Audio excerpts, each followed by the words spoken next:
तुम्हाला माहितीच आहे मी काही लवकर उठत नाही, मला लवकर उठायला आवडत नाही, पण आईने असं लवकर उठवलं कारण की मला जायचं होतं आज मुंबईला आहे माझा मित्राचा पेपर. विचारच करत होतो कसं जावं राव, तेवढ्याच मित्राचे पप्पा बोलले मी चाललोय पुण्याला, चला सोबत. म्हणलं चला, पैसे वाचते.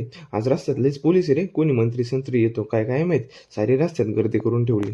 गर्दीला वाईटकून म्हणलं भो पुणे ते मुंबई ना आपण डायरेक्ट रेल्वेने जाऊ. मला काय माहिती रेल्वे तिकीट रांगेत उभं राहून काढावं लागतंय.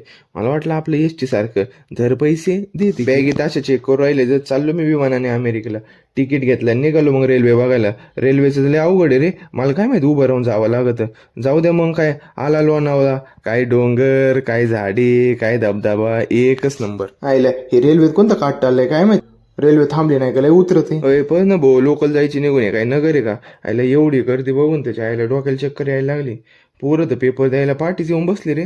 चला पेपर देतो, मुंबई तुम्हाला पुढच्या व्हिडिओमध्ये दाखवतो. एक काम करा, मराठी माणसं सबस्क्राईब करून ठेवा.